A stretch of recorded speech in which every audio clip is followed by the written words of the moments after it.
पदार्थों का हम लोग इस्तेमाल करते हैं खाद्य पदार्थ के रूप में, पेय पदार्थ के रूप में, लेकिन वो करता है हानि, क्योंकि उसमें कुछ ऐसे विषैले पदार्थ होते हैं। जैसे तंबाकू खाने के बाद जब पहली बार आप खाते हैं तो आपका दिमाग घुमा देगा, चकरा देगा।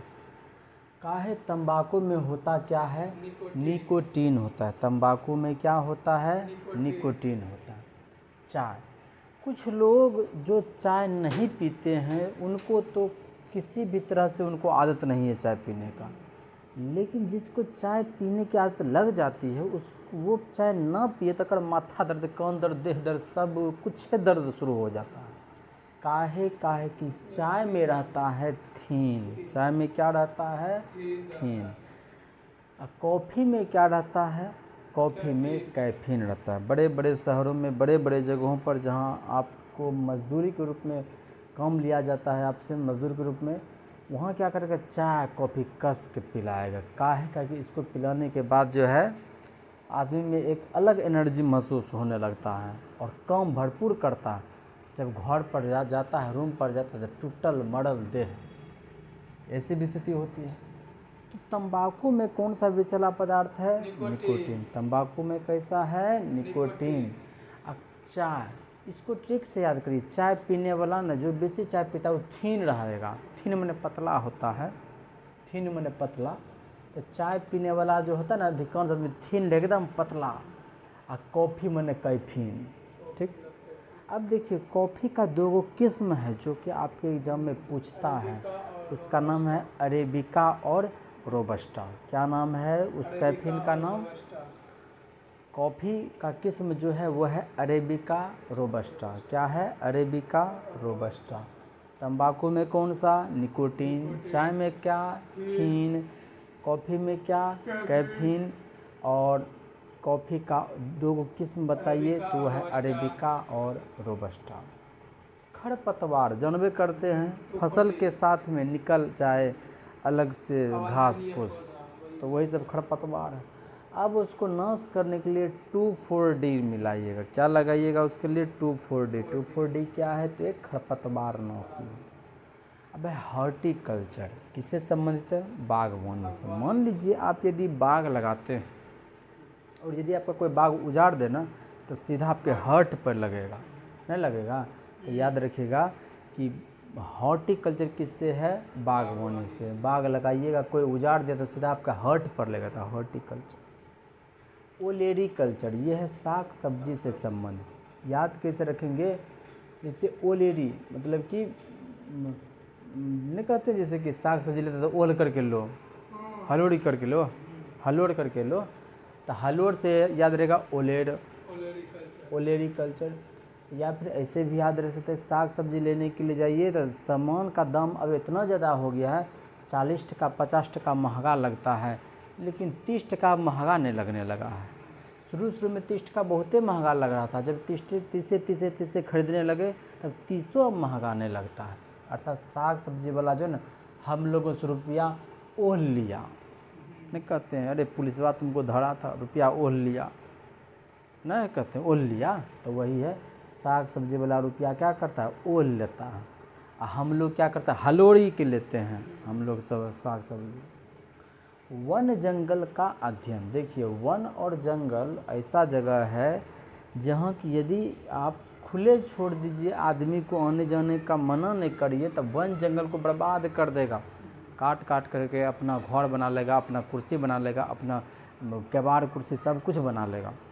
तो वन जंगल को सील करना जरूरी है कि नहीं है? तो याद रह जाएगा सिल्वीकल्चर, वन जंगल से संबंधित है। वन जंगल संबंधित कौन सा है? सिल्वीकल्चर, क्योंकि इसको सील करना जरूरी ना है। अब है वृक्ष वनस्पति की खेती का अध्ययन। अब सोचिए, यदि यही वृक्ष, यही वनस्पति, इस सबको का खेती करने लगे तो अरबों ने कमाएंगे। तो अर्बोरिकल्चर किससे संबंधित है? वृक्ष वनस्पति की खेती के अध्ययन से संबंधित। 2,4-D किससे संबंधित हो गया? खरपतवार नाशी। हॉर्टिकल्चर, बाग हमारा हर्ट होता है, हॉर्टिकल्चर बागवानी से। ओलेरीकल्चर ओल लेता है, साग सब्जी। फिर उसके बाद है सिल्वी कल्चर, सिल करके रखना चाहिए वन जंगल को। और उसके बाद अर्बोरी कल्चर, अरबों कमाएगा, यदि कोई वृक्ष वनस्पति की खेती करेगा तो अरबों कमाएगा, तो अर्बोरी कल्चर। ठीक है। अब देखिए कुछ अध्ययन है, याद रखिएगा।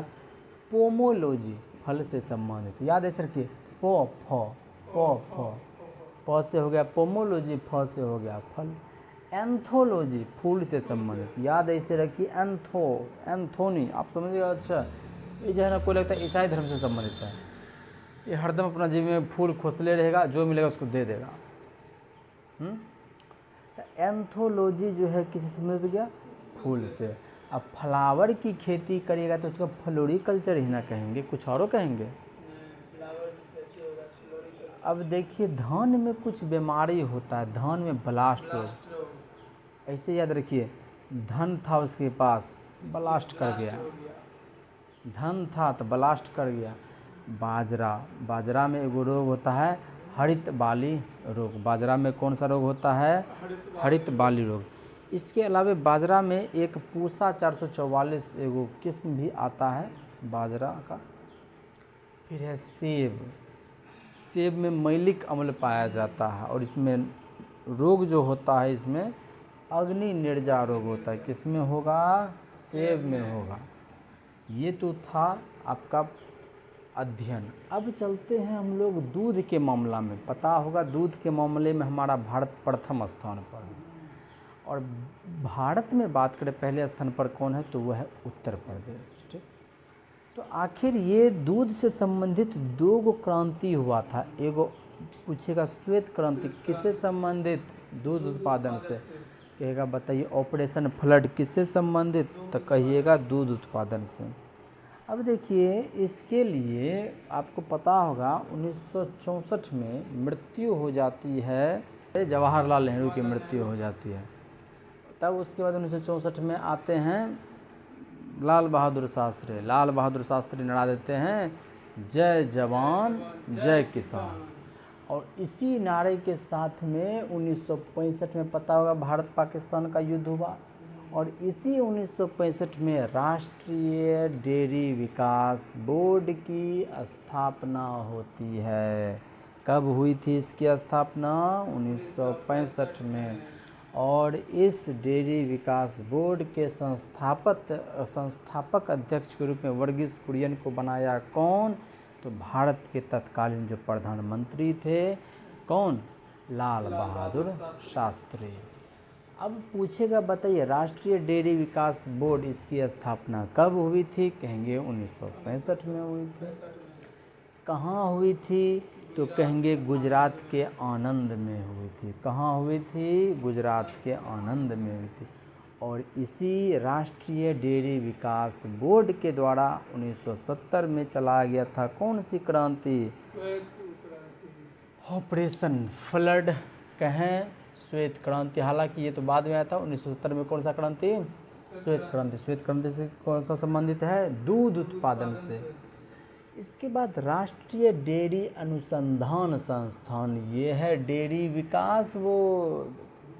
और नीचल का है डेयरी अनुसंधान संस्थान। ये कहाँ स्थित है? करनाल के, हरियाणा के करनाल में। डेयरी अनुसंधान संस्थान तो हो जाएगा हरियाणा करनाल। और कहेगा डेयरी विकास बोर्ड तो कहेंगे गुजरात का। अब सोचिए डेयरी का विकास होगा तो आनंदे ना आएगा।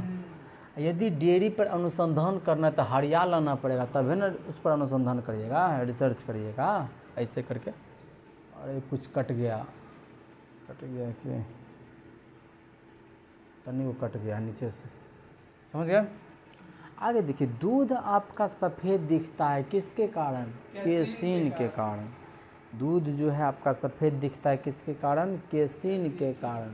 और दूध पीला दिखता है किसके कारण? कैरोटीन के कारण। याद ऐसे रखिए कैरोट माने क्या होता है? गाजर।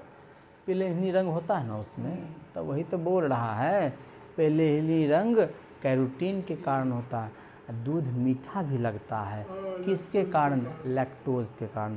फल मीठा लगता है किसके कारण? फ्रक्टोज के कारण।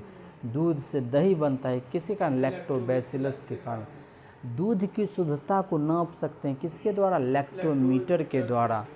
और उसके बाद यदि वसा को मापना है कि आखिर उसमें वसा कितना है, तो उसमें है गड़बड़ विधि। बताइए, यानी कि दूध के साथ में, वसा के साथ में यदि आप गड़बड़ किए हैं तो लग जाएगा गड़बड़ विधि, तुरंत पता चल जाएगा कितना आप गड़बड़ किए हैं दूध के साथ में। और इसका पीएच मान याद रखिएगा, आपके एग्जाम में पूछता है 6.4 से 6.6, बस इतना याद, 6.4 उसी के आसपास ही होगा। किसका? दूध का। तो हो गया, डेयरी का विकास करने में आनंद आएगा, गुजरात में जाके करेंगे 1965 में, और इसी के द्वारा श्वेत क्रांति की भी शुरुआत होगी 1970 में। अब है डेयरी पर हमको अनुसंधान करने, इसके लिए हरियाणा आना पड़ेगा, करनाल जाना पड़ेगा। इसके लिए दूध सफ़ेद होता है केसिन के कारण, दूध पीला होता है कैरोटीन के कारण, दूध मीठा होता है लैक्टोज के कारण, दूध का पीएच मान कितना होता है? 6.4। वसा मापने की विधि कौन सा है? गड़बड़ विधि। अगर हम लोग बात करें शुद्ध दूध की शुद्धता नापने के लिए, लैक्टोमीटर है। इसी चीज़ को शुद्ध करने के लुई पास्चर, रेबीज का टीका खोज लुई पास्चर ने क्या था? ये सब संबंधित सवाल हैं। मक्का में प्रोटीन होता है, कुछ लोग कहेगा कि गेहूं में खाली कार्बोहाइड्रेट होता है ना, कार्बोहाइड्रेट है, प्रोटीन है, वसा भी है। चावल में खाली कार्बोहाइड्रेट ना, चावल में भी कार्बोहाइड्रेट, प्रोटीन, वसा है, लेकिन सर्वाधिक मात्रा में कार्बोहाइड्रेट रहता है, इसलिए आँख मूंद के कह देते हैं चावल खाए से कार्बोहाइड्रेट मिलेगा, सबसे ज़्यादा वही है क्योंकि। और मक्का में प्रोटीन पाया जाता है, उसका क्या नाम है? जीन। मक्का में एक तरह का प्रोटीन पाया जाता है, उसका नाम है जीन। तो इन सब चीज़ों को याद कर लीजिएगा।